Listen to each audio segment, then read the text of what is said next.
Budem hovoriť o účinnejších formách prevencie užívania návykových látok, o pohrávaní sa s myšlienkou dekriminalizácie a legalizácie drog, ako aj o tendenciách rozdeľovať drogy na psychoaktívne a psychomodulačné, čiže na tie s viac a menej závažnými zdravotnými a spoločenskými rizikami. Pohrávať sa s myšlienkou dekriminalizácie napríklad marihuany a dohodnúť sa na zmiernení trestu za prechovávanie alebo pestovanie malého množstva konope môže byť aj prospešné, pretože trestať a odsúdiť je menej účinné a navyše finančne nákladnejšie, ako robiť prevenciu, nestigmatizovať doživotne mladého človeka, ale skutočne pomáhať a viesť. K tomu patrí čo najskoršia reorganizácia života, zaradenie sa do bežného každodenného života, vrátane pracovného procesu. Podotýkam však, že kanabinoidy vo všetkých ich formách by mali zostať ilegálne. Pohrávať sa s myšlienkou legalizácie niektorých drog samozrejme môžeme, avšak nemáme argumentovať tým, že mnoho rokov je legálny alkohol a nikotín a nič rôzne sa nedeje. Prečo by k ním nemohli pribudnúť ďalšie legálne psychoaktívne látky? Poprvé, ja ako lekár vnímam, že alkohol, ale aj tabak či nikotín ohrozujú zdravie už aj veľmi mladých ľudí. A po druhé, ak máme jasno v tom, že všetky návykové látky predstavujú potenciálne zdravotné riziko a majú potenciálne negatívne sociálne dopady na jednotlivca a spoločnosť, je zbytočné zaoberať sa tým, aké veľké je toto riziko, pretože vždy odpoveďou bude od najnižšieho po najvyššie pri tej istej droge v závislosti od konkrétneho jedinca.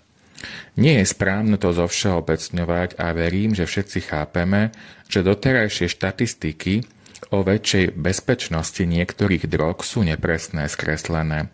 Veď nie každého užívateľa s poruchou psychiky a správania diagnostikujeme a liečime, a nie každú návykovú látku identifikujeme v rámci štandardného toxikologického vyšetrenia. To neznamená, že daná osoba pomoc nepotrebuje, ak o nej tu a teraz systém zdravotnej starostlivosti nevie. Ale plní si ten človek všetky povinnosti, pracuje ako má, stará sa o rodinu, o svoje zdravie komplexne, má kvalitné vzťahy, to už nikoho nezaujíma.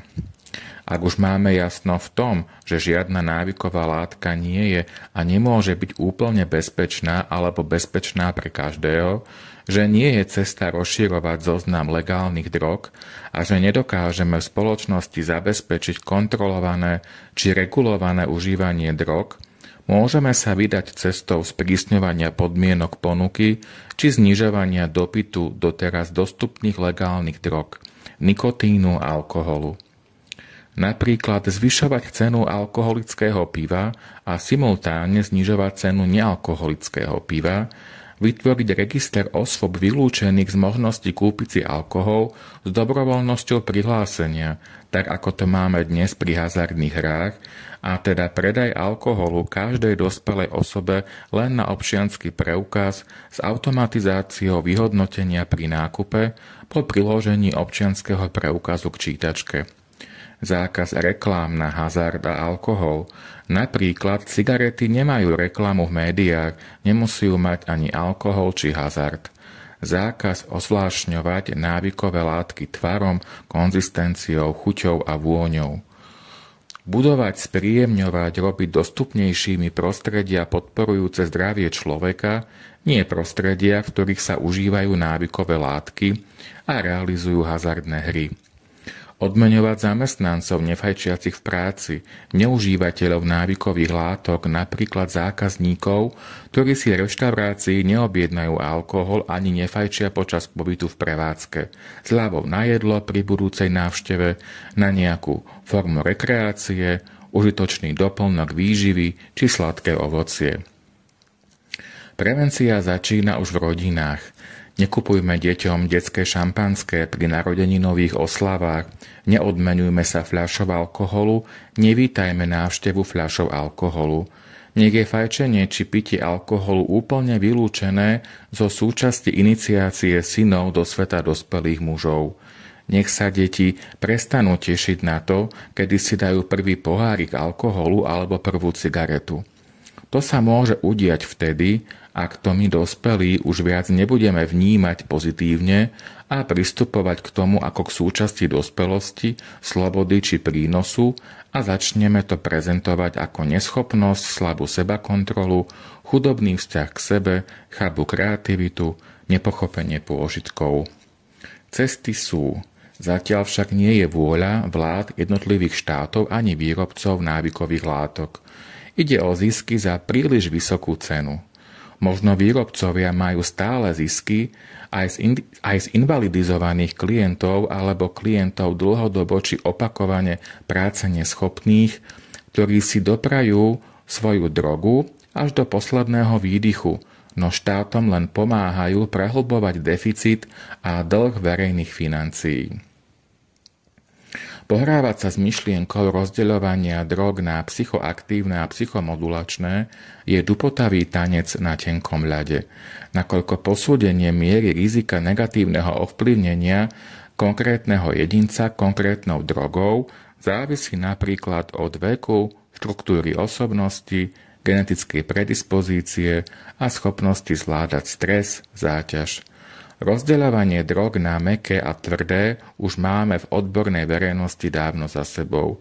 Rozdeľovanie drog na psychoaktívne a psychomodulačné v podstate napodobuje pôvodné, dnes už obsolentné delenie, len inak, krajšie a odbornejšie. V konečnom dôsledku by to však mohol byť krok späť. Navyše dizajnerských drog bude stále viac a viac a bude čoraz náročnejšie sa v tom orientovať. Na záver by som chcel povedať, že prevencia sa rodí v nás a je o nás ako jednotlivcoch, rodinách, štáte, spoločnosti, v ktorej žijeme a ktorú pripravujeme pre budúce generácie. Ak každý z nás zo širokej palety dostupných možností prevencie vyberie a aplikuje aspoň do svojho života, čo i len niečo malé, v celospoločenskom meradle zdánlivo bezvýznamné, spolu môžeme zlepšiť kvalitu množstva životov, dokonca niektoré i zachrániť a spoločne s nimi ďalej pomáhať tvoriť zdravšiu, fungujúcejšiu, bezpečnejšiu a perspektívnejšiu spoločnosť.